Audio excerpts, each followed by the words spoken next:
Good morning, folks. It's 9:13 a.m.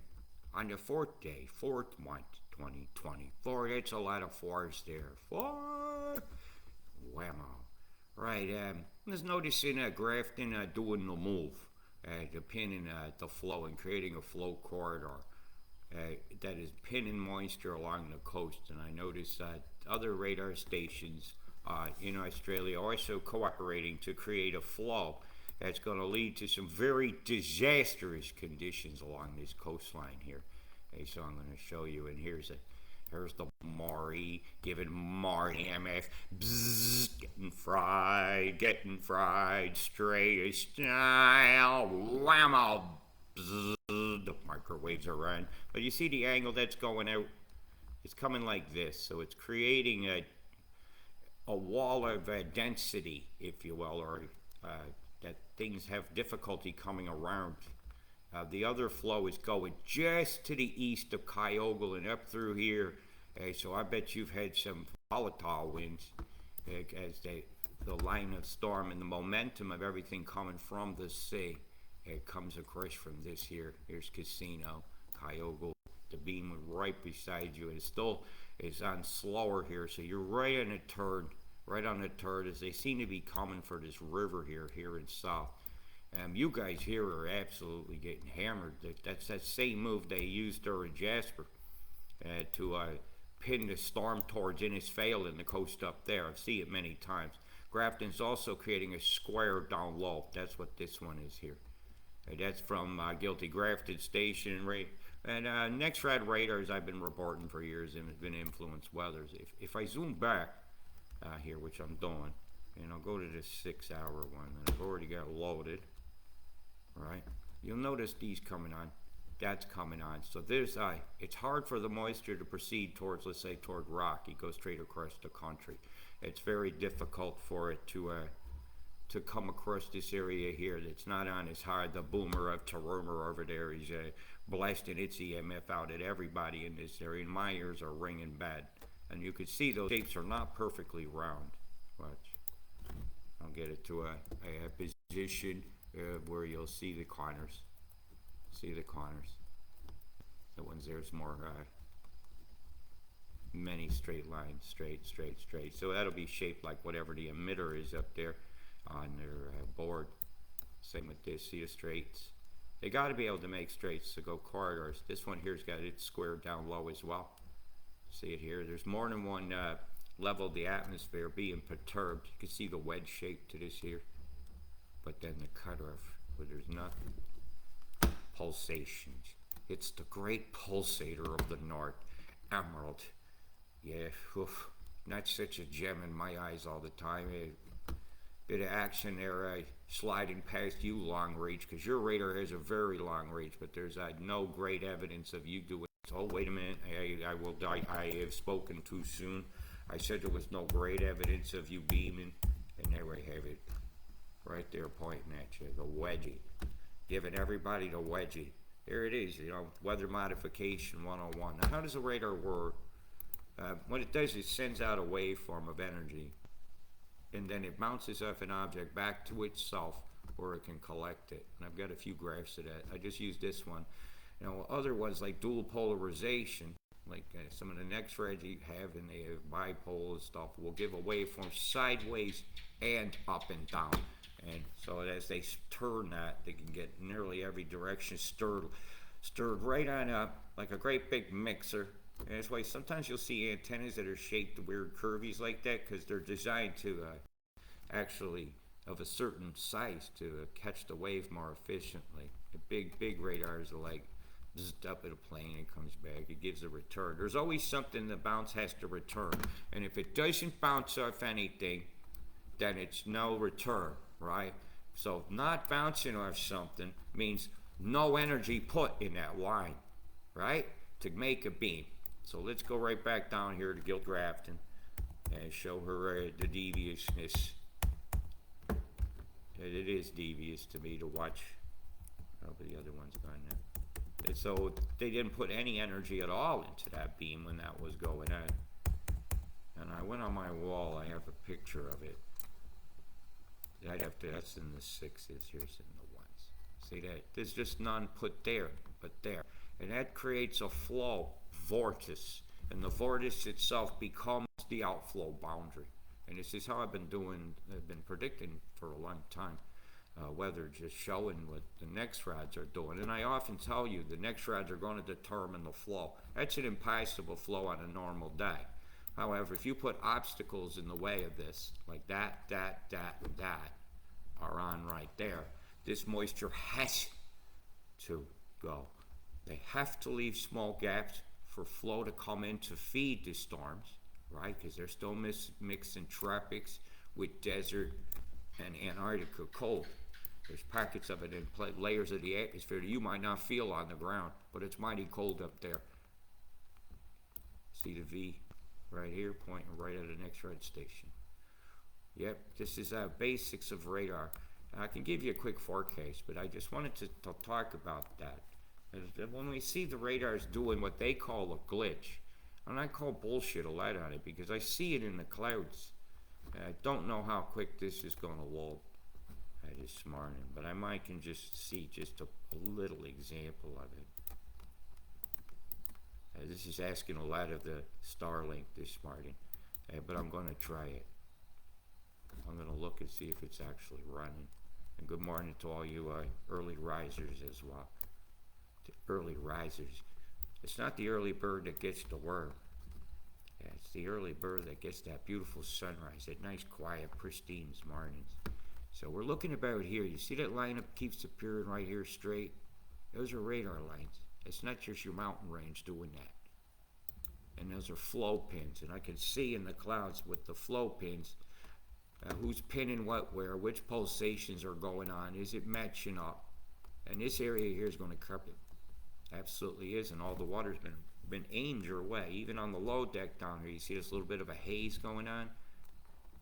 They keep deploying chem in it because that's all made, like it's a plasma made out of microwaves perturbing the molecules of chem so much that they go plasma. If they emitted photons, you see the light coming off them. And they could do that as well with some of the experiments they do with particles.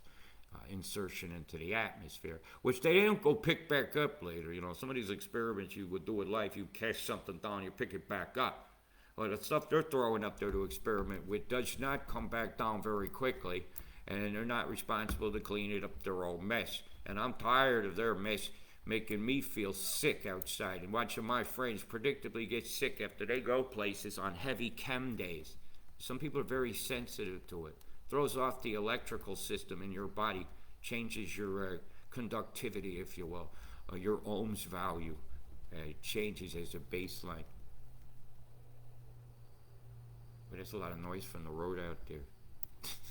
I digress. So I'm looking a bit at some of your plumes now going by here, booming and a pluming. You know, have your morning sunrise, sit down with your cup of coffee, and the sickness mix goes by. The thickness of the sickness mix streaming across Australia over one of the biggest cities in their country. 90% of the population of Australia lives over here, and I'd say about 50% of them lives in this band from here to here, right? 'Cause you got Brisbane there, and you got Sydney over there, you got Newcastle, and Menton High Castle's over here taking a giant sky shard on top of it. He's giving us all a case of explosive skyurea, man, when we don't feel very well. Go to the doctors and say, what's wrong? I've got skyurea, it's not the flu. I breathe too much chemtrails, but God only knows what's in it. And they are chemical trails. And if they call you a name for pointing that out, go away from them. You don't need toxic people who try to prove stuff through bullying and badgering. It just don't work. Just don't work. Look at this crap here over Adelaide. Boom! Microwaves and chemicals coming from the sea, nucleating big clouds over thee. What a fucking shame. You gotta keep your eyes wide open on the sky. You will see they're spreading pathogenic lines, and on the news they pathologically lie about the lines I see in the sky. Boom! I see the plumes over West Australia today, and Darwin has skyurea on display. If you breathe real deep, it won't be over soon. Into the hospital, there are no curing rooms. Endless fucking treatment. And boy, are they giving Mother Earthy treatment right here, right now. Right now. There is no tomorrow. Tomorrow is a promise unspoken, and everything becomes the past. And it's time for geoengineering's terrible idea, psychopathic idea, to have had its day. Goodbye, geoengineering, is what we all must say. No more, no more. We are not the system's whore. You are not a number. You are a person. You are an individual. You have smarts. Don't let them dumb you down. Don't drink that fluoride in the food. Don't be eating their GMO crap stuff. Don't be believing the lies on the television. Don't do it. Otherwise, you just become hooked into a matrix of desires that our oppressors want you to desire. And well, realize that inside yourself is someone desirable. Desire yourself. Desire life. That's what I got to say about that. Woo! I'm in a mood. Tell you I'm in a mood. You want to see some of the accumulations? Okay, here for you got 24 hours to get ready. Liz Martin, you're already in the shit. These mountain roads by the end of the day are going to be difficult. So watch your travels. Watch your travels greatly. But in one of the threes, man, it's a fuck. A total fuck. They send it your way. The tendrils are coming. They're coming in batches, and I'll do a little more determinants a little later this afternoon. I just wanted to do a little talking about radars and how they work, how they bounce back. And if I focus on this object, I can heat it up. If that object was smaller, and I heated it up in a cold area, it would make a cloud. A condensate, like when you bring a cold drink out of the refrigerator, sweat rolls down the side, don't it? Okay, well this creates the proverbial glass in the rain target. Flying under a pulse radar, rain target. Let's see if we can get this one to come up. I'm liking this. Ooh, the booster. So what I'll do is pop you this some basic information. This is from the Bureau, a blog of a meteorology page. I don't acknowledge geoengineering very much, but geoengineering often the sky area chart. Well, on the sky area chart, I like the Bristol Stools chart. Sky area. There's that page with lots of radar information. You homeschoolers might enjoy going through this and learning. This is science. Teach a kid. Maybe you'll learn out something to defend against these big dishes they have up here. Or if I had a golf club on the end of one of those. Swing. And this will talk to you about pulses and other pulses. And then you might learn about how the red and the blue shift of radar. So when the signal comes back, when an object is moving away, it's a different part of the spectrum. You'll learn about that. Hey, look, they got New Zealand up there. It's nuzzy. They show the big scalar square. That's done by their NEXRAD. That's not even an NEXRAD pulse. That'll be Blenheim doing that. But they have dishes there that can do that as well. There's a big beam here coming out from Christchurch. And they show you they beam, and they tell you they're glitches. And when I look on satellite image, I see that your wicked glitch is making cloud formations, like the predictable ones they did here, or the ones that we often see, the can fryer over there, the can opener. Bzzz. See, what do you think did that? NEXRADs did that. Don't be owned and bullshitted by people. So I'm going to roll through some of what's about to occur, and these totals go very heavy down the entire coastline down here. But I warned you guys. You're talking almost 20 centimeters of rain coming your way, possibly more, because there's a big tendril out there. So I'm going to roll through what's to be expected. I'll do it back a bit so you guys can see it, because it's kind of early in the morning and I'm ready for a coffee. But I figured while I had that radar on there, it would be a good time to show you guys a little information.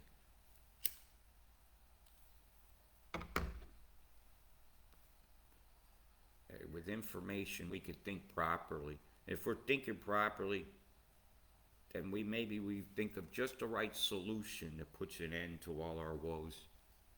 I don't have a feeling that God's coming anytime soon, because we got some punishment coming, and atonement comes in many farms. And I watched the atonement of a player fall on the field for the Matildas the other day during a final. What a shame when one kid's hero is lying there causing anguish in the children in the stands. because some big bastard got fat off of the COVID experience that we went through, and they didn't see go through anything other than a profit, making money. Look at that big line of storms coming through on Saturday during the night too. That's dangerous. I'm gonna watch this close because it's possible to have tornadic conditions this day here on the 5th, coming in the evening. See, this line as it's coming across here is going to get bad. They're mixing two fronts and then they're going to split it. They're going to put the Brisbane radar on really hard, coming out towards the west, making a line to split the flow. They have to do this. Otherwise, there'd be too much drag on that storm, and it might peter out. Like, because this tendril has viscosity. Like, think of it as like a thin rubber band that you could change its strength as you wanted to by adding stuff inside of it. They stretch it, and when they cut it, an EMF cut, wham, through there, like that day there, Grafton will make them a wham, and up she comes. That fired up, that fired across. This tendril's now free to form a low down here, which will southern dive, go right toward Antarctica, and then this does the wiper move all the way over toward New Zealand, which will be impacting them coming on the 14th. So you got warned. This one says sooner. My other one said around the 14th. So I'm going to stick with my guns for now. If it comes earlier, I'll tell you. But I'm not in agreement with most of what I just showed you there for time-wise, unless I said something. Okay, Higgins? Hey, this is how it works. I'm tired of feeding the weather services while I get trashed. I go a month without any support from you guys because you're listening to the trolls. It disgusts me with your character. It's okay. I still feed the forecast to the people that get paid to trash me because they're paid to do so. And you guys, I hope you stay safe. See the event I'm showing you about to go up into the Carpentaria, you see? Yeah, I've just told you something. I'm telling you something. See that flow? You guys are about to get clobbered again. But you know, it's that time of year. These storms do happen. But when they're man-made, and the monsoon season is taking control of your stuff with the radar, what do you expect but fuckery? Okay, you guys stay safe. Big love.